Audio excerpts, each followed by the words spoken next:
Update muna nga tayo sa mundo ng basketball, partikular na sa Gilas, Pilipinas. Dahil nga na injury itong si Kai Sotto ay mukhang malabo siyang makapaglaro sa third window sa Gilas, Pilipinas. Kaya naman itong si Coach Tim Cone pinangalanan ng posibleng pumalit kay Kai Sotto. Ngunit bago yan,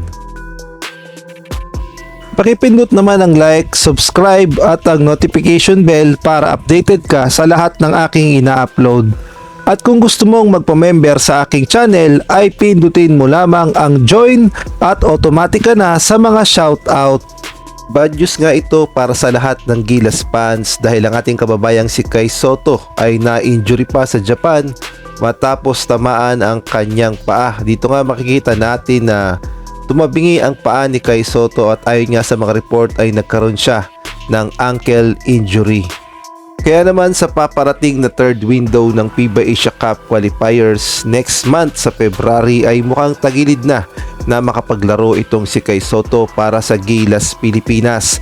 Kaya naman walang choice itong si Coach Tim Cone kundi pumili ng mga posibleng pumalit kay Kai Sotto at ay na rin nga yan sa naging report ng Tiebreaker Times.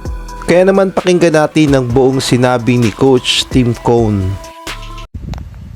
Well, that's what we have. Is there to replace any of the bigs that we have, and if you can tell me there's another big out there that equates to Jampa's size and ability, then I'll be happy to look at it. Who's eligible and has some experience, and then we have Mason Amos to fortify us if we lose someone like Jamie or someone like Jamie can't play or one of the other guards. So again.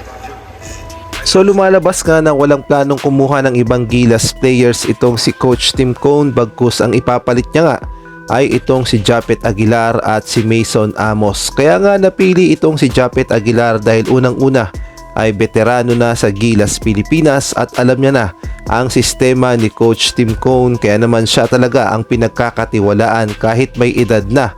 Samantalang magiging backup naman itong si Mason Amos kung sakaling hindi makapaglaro si Kai Sotto. Kahit nga non-bearing na ang third window ay hindi pa rin biro ang makakalaban ng Gilas, Pilipinas dahil ang New Zealand ay gusto talagang bawian ng Gilas, Pilipinas dahil tinalo nga natin sila sa second window. Kaya naman paniguradong babawi ang New Zealand, lalong-lalo na sa baluarte pa nila sa New Zealand gaganapin ang third window. At syempre nandyan din ang Chinese Taipei na gusto ring bawian ang Gilas, Pilipinas.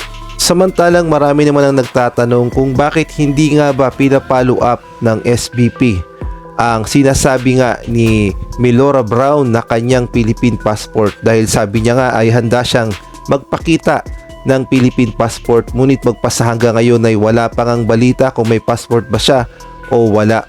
Malaking bagay daw sana kung makakapaglaro itong si Melora Brown sa Gilas, Pilipinas sa February. At siya nga daw ang bagay na pampamalit talaga kay Kai Sotto.